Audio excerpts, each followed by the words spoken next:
My mother-in-law hired a PI to follow me. For 3 months, planted her jewelry in my purse, to frame me as a thief, and created fake photos of me, cheating to show at family dinner. So I gave everyone DNA tests for Christmas, and exposed that she'd had an affair with her husband's brother. But when I got pregnant, she texted, "You took my family, now I'll take what grows inside you." And we had to flee the state at 3 a.m. with our newborn. My mother-in-law has always believed I was beneath her son. She's called me a gold digger at my birthday dinner, during which I paid for her meal, thrown a tantrum over how expensive my $2,500 engagement ring was. She's literally replaced my work clothes with Walmart knockoffs, then used it as proof I was out for my husband's money when I noticed the difference. But when her son continued loving me and told her that was never gonna change, she got this look in her eye. Next week, I started noticing the same car everywhere I went. Outside my office, at the gym, following me to the grocery store. When I told my husband I was being followed, he brushed it off as paranoia. Then one day I came home to find a manila folder on my coffee table. Private investigator reports documenting 3 months of my life. Every person I talked to. Every place I went. All twisted to look suspicious. The P. I noted my male coworker bought me coffee so clearly we were having an affair. My trips to the bank were evidence of hidden accounts. She wanted me to find these reports. The jewelry incident happened at Easter dinner. I was helping clear the table when MIL shrieked that her grandmother's bracelet was missing. She made a big show of searching before announcing we should check purses. The bracelet was in mine, of course. I watched my husband's face change when she pulled it out. That flicker of doubt broke something in me. MIL graciously announced she wouldn't press charges because we all make mistakes, while the family stared at me like I was trash. 2 weeks later, she invited me to lunch. I thought maybe she wanted to apologize, but instead she slid a check across the table. $50,000. When I didn't respond, she wrote a new one. $75,000. Then $100,000. Every woman has a price, she said. Name yours. She told me she'd done this successfully before. I wasn't even the prettiest gold digger her son had dated, apparently. The final straw came at a family dinner in September. MIL had been suspiciously sweet for 2 weeks, which should have warned me. She suggested we all share photos from the recent family beach trip. Connected her phone to the TV. The first few pictures were normal. Then suddenly there I was kissing another man. Multiple photos of me with this stranger at restaurants and hotels I'd never been to. The shadows were wrong, and the metadata would have proved they were fake, but nobody cared about that while staring at the images on the giant screen. She gave this whole speech about protecting her son and following her maternal instincts. Turned out she'd already shown these photos to my husband's coworkers and friends. She'd been protecting him from the truth about his cheating wife. I tried to defend myself, but she'd primed everyone perfectly. The walk to my car while the family whispered behind me was the longest of my life. My husband asked for space to think on the drive home. That's when I realized this had always been her plan. She would never stop because destroying me was part of her identity now. Sitting in my car watching him walk into our house without me, I made a decision. If she wanted to play with family secrets, then we'd play. I hired my own investigator to dig into her past. Took him 2 months to find the gold mine. Her husband's nephew looked nothing like his supposed father, but had her distinctive nose and her exact green eyes. The timeline was interesting too. She'd given birth to her first child 6 months prematurely, except the cousin was 6 months older than that. The affair that produced him happened while her husband was on a business trip. I spent months playing the defeated daughter-in-law, apologized for the misunderstanding with the photos, thanked her for accepting me back into the family. Then at Thanksgiving, I suggested a fun family activity for Christmas. Those ancestry DNA tests were so popular, and wouldn't it be amazing to trace the family bloodline? I played right into her ego about how important family heritage was. She couldn't refuse without looking suspicious. Christmas morning, I handed out beautifully wrapped 23andMe kits to everyone. MIL forced a smile, but I could see the panic in her eyes.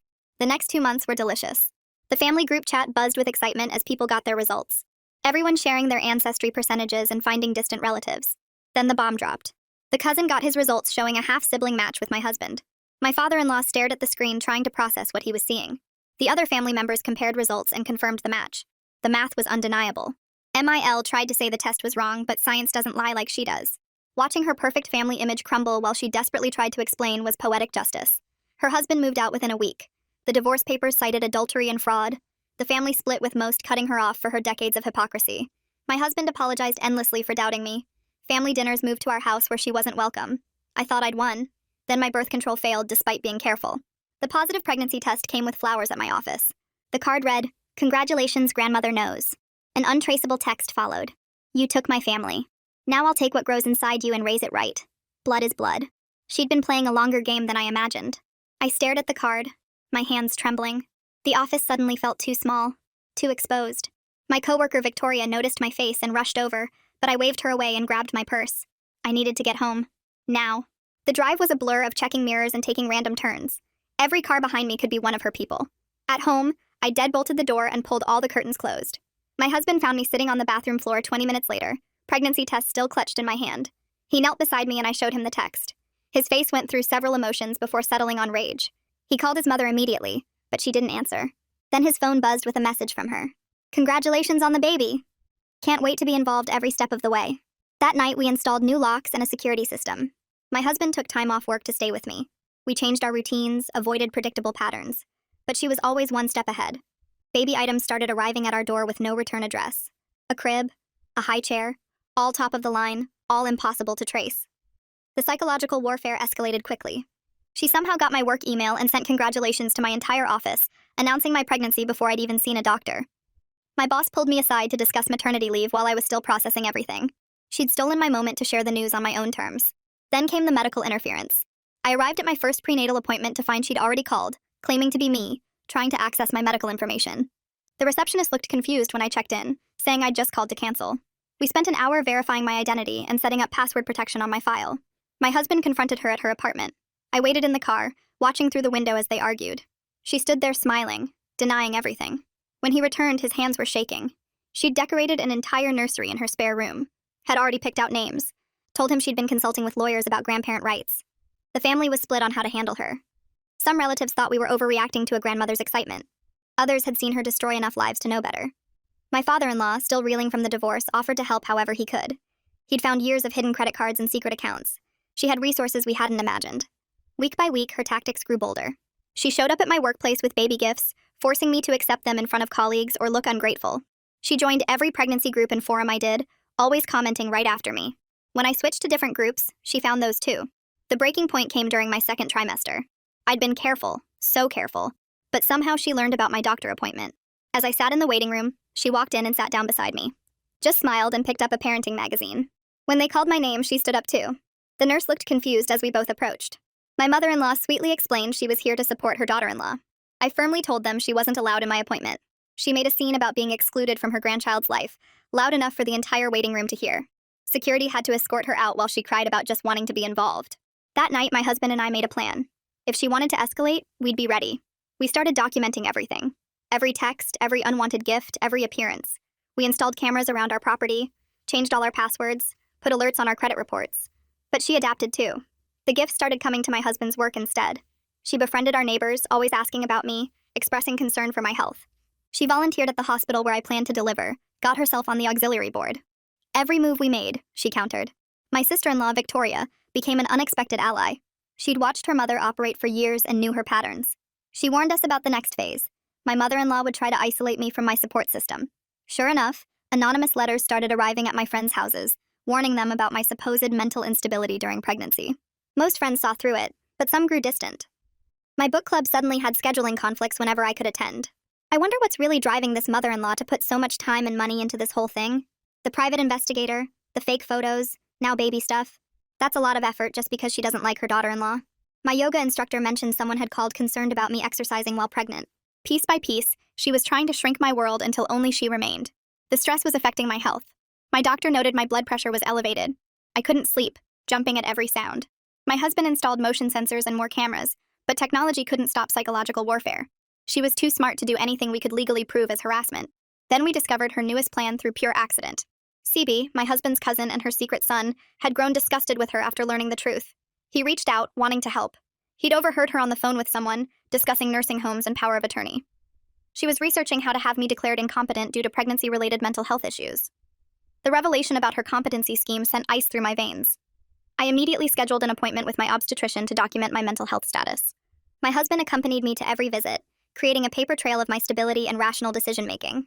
The doctor noted everything in my file, understanding the gravity of the situation after I explained the harassment pattern. CB proved invaluable in the following weeks. He started visiting his mother regularly, pretending to reconcile while actually gathering intelligence. Through him, we learned she'd been consulting with a psychiatrist friend about postpartum psychosis symptoms, clearly planning to use this angle after the birth. She'd even researched which judges in our area were most sympathetic to grandparent rights cases. My husband's work schedule became erratic as he tried to balance protecting me with maintaining our income. His mother had started showing up at his office during important meetings, forcing him to choose between his career and dealing with her disruptions.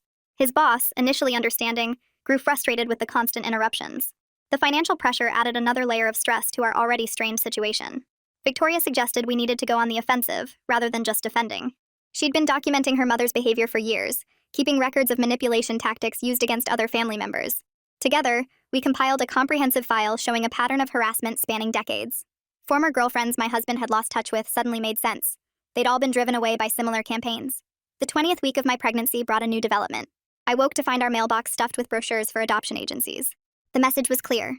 She wanted me to doubt my ability to be a mother. My husband installed a locking mailbox that same day, but the psychological damage was already done. Every normal pregnancy worry became amplified, wondering if she was right about my fitness as a parent. Our neighbors became unwitting pawns in her game.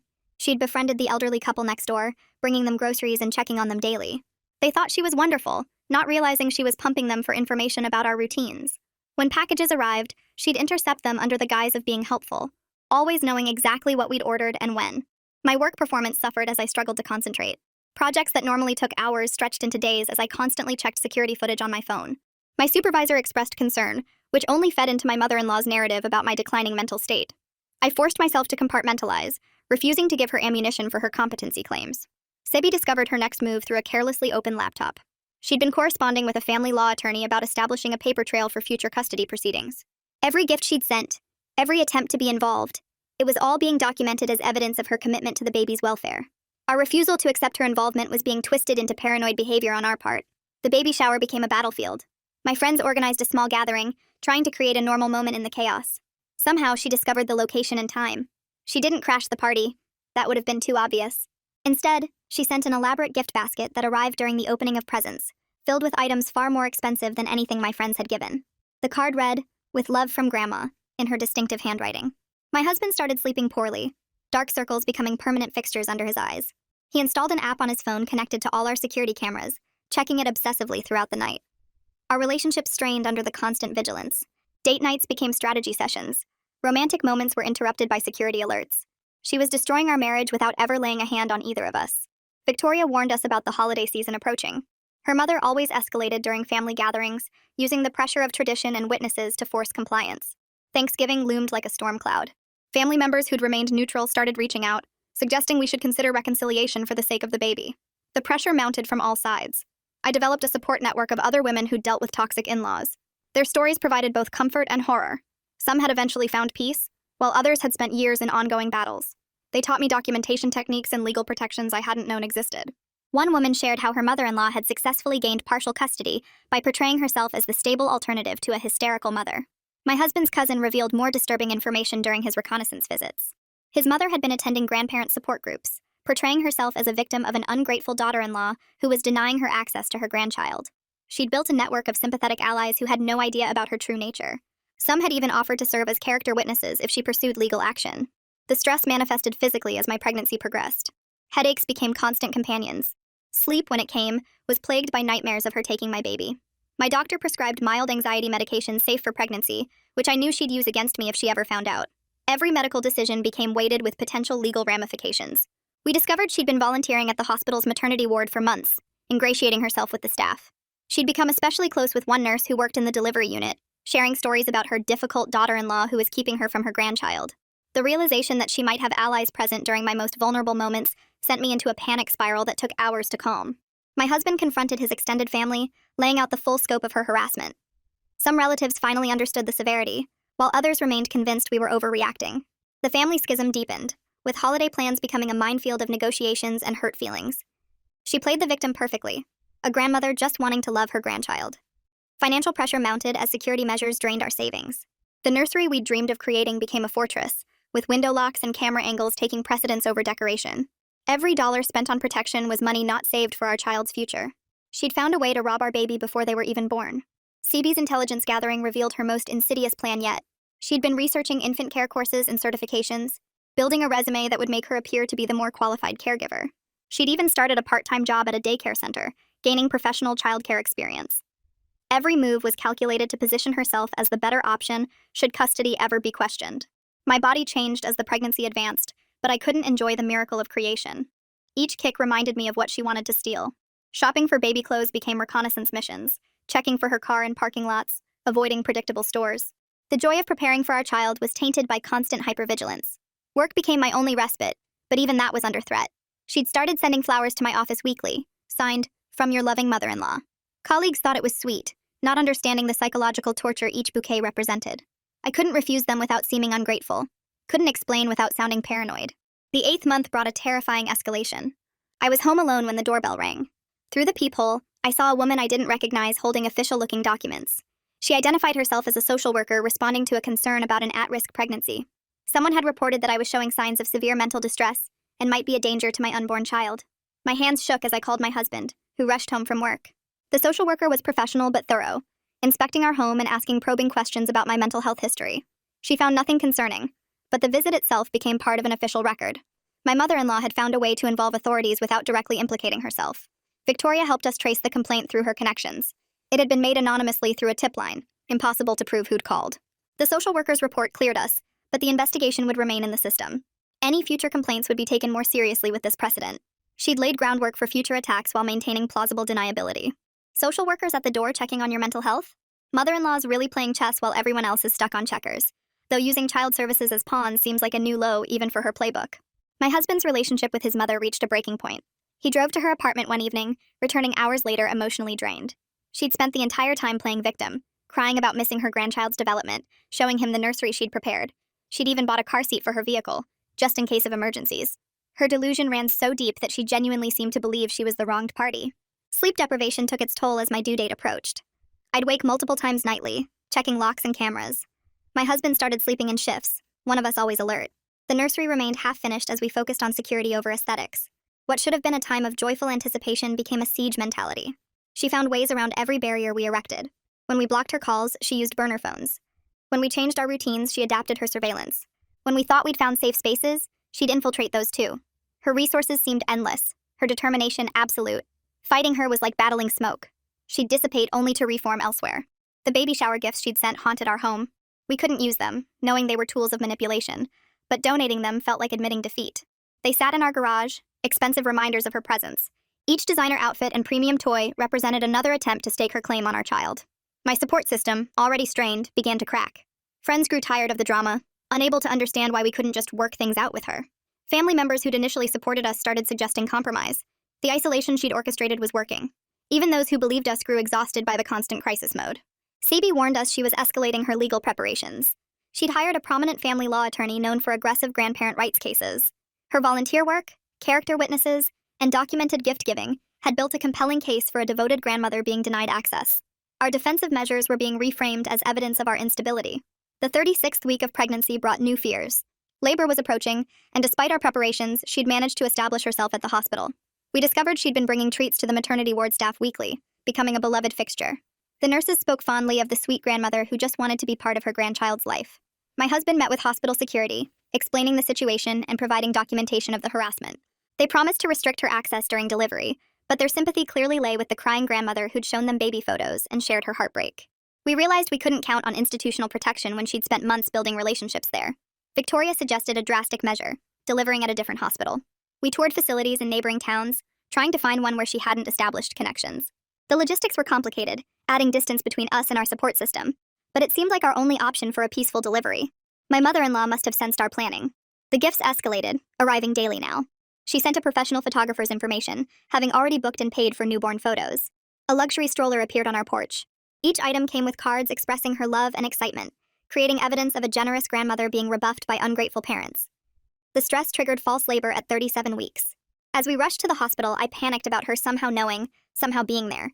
The contractions subsided after monitoring, but the incident left us rattled. How could we handle real labor while maintaining hypervigilance against her interference? Our marriage counselor, one of the few professionals who understood the situation, helped us develop a birth plan that included security measures. We created code words, backup plans, and contingencies for various scenarios. What should have been a discussion about pain management and birthing positions became a strategic defense planning session. Sebi's final intelligence report before my due date was the most disturbing yet. His mother had been meeting with other estranged grandparents, learning from their successes and failures and gaining access. She'd studied case law, understanding exactly what evidence courts found compelling. Her preparation was meticulous, treating our child like a prize to be won through legal maneuvering. The nursery camera alerted us to movement one night. My husband checked the feed to find a package on the windowsill, somehow placed there without triggering the motion sensors on our property. Inside was a hand-knitted blanket and a note. Made with love for my grandchild. Soon. The implied threat in that single word soon kept me awake until dawn. As my due date passed, the waiting became unbearable. Every twinge might be labor starting, meaning our carefully laid plans would be tested. She seemed to know we were close. Her social media posts increased, talking about the anticipation of becoming a grandmother, garnering sympathy from friends who didn't know the full story. My husband took full family leave, refusing to leave me alone as we entered the final stretch. His dedication touched me, but I saw the toll in his exhausted eyes and tense shoulders. She'd managed to steal even these precious final moments of pregnancy, turning what should have been excited preparation into fearful vigilance. The 39th week brought an unexpected ally. A nurse at our chosen hospital recognized my mother-in-law's photo from our security briefing. She'd worked at another hospital where my mother-in-law had volunteered and witnessed similar behavior with another family. Her validation felt like a lifeline. Finally, someone in authority who understood the pattern. Labor began at dawn on a Tuesday, 3 days past my due date. As contractions intensified, my husband executed our plan. He called only our most trusted allies, using code phrases we'd established. We took a circuitous route to the hospital, checking for followers. Even in active labor, I couldn't stop scanning for threats. The hospital security had our photos and protocols ready. They stationed someone near the maternity ward entrance with strict instructions. We'd registered under aliases, keeping our real names off public boards. Every precaution we could think of was in place, but would it be enough? Between contractions, I watched my husband coordinate our defense. He checked doors, verified staff identities, and maintained contact with our security network. What should have been his time to support me emotionally was spent guarding against his mother's intrusion. Another thing she'd stolen from us. The normal birth experience we'd deserved. As transition approached and the pain intensified, my focus narrowed to the immediate task of bringing our child safely into the world. The months of stress, fear, and hypervigilance faded against the primal urgency of labor. But even in those intense moments, part of me remained alert, waiting for her to somehow appear. Our daughter was born at 11:47 p.m., perfect and healthy despite all the stress of pregnancy. As I held her for the first time, tears streaming down my face, I felt both overwhelming love and fierce protectiveness. She was here, she was ours, and I would do anything to keep her safe from the woman who wanted to steal her. My husband's face as he met his daughter broke through months of tension. For a moment, we were just new parents, marveling at the tiny life we'd created. But reality intruded quickly as he checked his phone, ensuring our security network was holding. Even in our most precious moment, she cast a shadow. The nurse who'd recognized my mother-in-law from another hospital stayed past her shift to help protect us. She ensured our names remained off public boards, checked every visitor personally, and created a buffer of safety around our little family. Her kindness in understanding our situation meant more than she could know. Recovery was a blur of feeding schedules and security checks. We decided against posting any announcements or photos, maintaining total information blackout. Family members who'd proven trustworthy were allowed brief visits under strict protocols. The normal joy of introducing a new baby became a covert operation. On our second night, hospital security intercepted my mother-in-law in the parking garage. She'd been circling the hospital for hours, somehow knowing we were there despite our precautions. They escorted her off the property with warnings about trespassing, but we knew she'd just become more creative in her approaches. The next morning brought a new challenge. My mother-in-law had somehow discovered which room we were in and left a gift basket outside our door. The nurses found it during their rounds and brought it in, thinking it was from family. Inside were expensive baby clothes and a note expressing her love for her granddaughter. My husband immediately took it to security, but the damage was done. She knew where we were. We decided to leave the hospital early. The doctor cleared us after ensuring both baby and I were healthy enough. My husband pulled the car around to a side entrance while security created a distraction at the main exit. We bundled our daughter into her car seat and slipped out unnoticed, feeling like fugitives from our own family. At home, we found more evidence of her presence. Fresh flowers on our doorstep, a package from an expensive baby boutique. Our security cameras showed she'd been there at 3 a.m., carefully avoiding the motion sensors she'd apparently mapped out. The violation of our space while we'd been at our most vulnerable felt intentional and cruel. The timing of her parking garage appearance while they're still in the hospital seems awfully convenient. How exactly did she figure out they were there despite all those false names and security measures? CB called with urgent news. His mother had been meeting with a family court mediator, presenting herself as a concerned grandmother trying to establish a relationship with her grandchild. She'd brought photos of the nursery she'd prepared, receipts for all the gifts we'd refused, and character references from her grandparent support group. The mediator had apparently been sympathetic to her cause. My husband took immediate action. He compiled all our documentation into a comprehensive file showing the pattern of harassment: security footage, threatening texts, witness statements from hospital staff who'd seen her behavior. We needed to be ready if she actually pursued legal channels, though we hoped to avoid that nightmare. The first week home with our daughter should have been magical. Instead, we lived in a state of constant alertness. Every knock at the door made my heart race. When neighbors stopped by with congratulations, I scrutinized them for signs they'd been talking to her. The baby monitor became another security camera to obsessively check. Victoria visited with disturbing intelligence. Her mother had been photographed outside our pediatrician's office, apparently trying to figure out where we'd be taking the baby for checkups. She'd also been asking family members for photos of the baby, playing the victim about being excluded from her granddaughter's life. Some relatives were starting to crack under her manipulation. We changed pediatricians immediately, driving to 1 3 towns over. The extra distance was exhausting with a newborn, but necessary. We registered under privacy protocols, explaining the situation to the staff. They were understanding, but clearly thought we were overreacting to family drama. If only they knew the full extent. My mother-in-law escalated her psychological warfare. She started a social media page called Grandmother's Love Denied, where she posted poetry about missing her grandchild. She never used our names, but family members knew exactly who she meant. The comments section filled with sympathy from strangers who had no idea about her true nature. My husband reported the page, but she'd been careful to avoid anything that violated terms of service. Sleep deprivation made everything harder. Between feeding schedules and security concerns, neither of us got more than 2 hours at a time. My husband's paternity leave was running out, and the thought of being alone with the baby terrified me. Not because I couldn't handle motherhood, but because I'd be vulnerable to whatever she planned next. We hired a security consultant who specialized in stalking cases. He reviewed our measures and suggested improvements, including a panic button system and better camera coverage. The cost was astronomical, but my father-in-law quietly contributed, feeling guilty about the monster he'd unknowingly enabled for decades. His support meant everything during those dark days. The consultant also recommended varying our routines unpredictably, never leaving at the same time, taking different routes, shopping at random stores. Living like this was exhausting, but it worked. For 3 weeks, we didn't see any sign of her. I started to hope maybe she'd given up. That hope shattered when Sebi discovered her new strategy. She'd been building a case that we were isolating the baby from extended family, creating an unhealthy environment. She'd documented every family event we'd missed, every invitation we'd declined. In her narrative, we were the ones damaging the child by denying her a relationship with loving relatives. My husband's job suffered from his distraction and frequent absences. His mother had poisoned several professional relationships by calling his colleagues, expressing concern about his mental state since becoming a father. His boss pulled him aside for a conversation about work-life balance, clearly influenced by whatever she'd told them. We decided to go on the offensive. My husband met with every family member individually, showing them our documentation. Some were shocked by the evidence. Others remained convinced we were overreacting. The family split created by the DNA revelation deepened, with everyone forced to choose sides. During one of these meetings, an aunt revealed something crucial. My mother-in-law had done this before, decades ago, to my husband's father's sister. She'd been driven out of the family after my mother-in-law convinced everyone she was unstable. The aunt had moved across the country and cut all contact. We tracked her down and heard her story, which mirrored ours eerily. Armed with this pattern of behavior, we felt more confident. We weren't crazy or overreacting. This was her established method of eliminating threats to her control. The aunt provided written testimony about her experience, adding to our growing file of evidence. My mother-in-law must have sensed the tide turning. Her tactics became more desperate. She showed up at my husband's work with a lawyer, demanding to discuss grandparent rights. Security removed them, but not before several colleagues witnessed the scene. She'd successfully made our private nightmare publicly visible. That night, we made a difficult decision. We would move. Not just to another neighborhood, but out of state. My husband started job hunting in cities where we had no connections, where she couldn't follow. It meant leaving our support system, but staying had become untenable.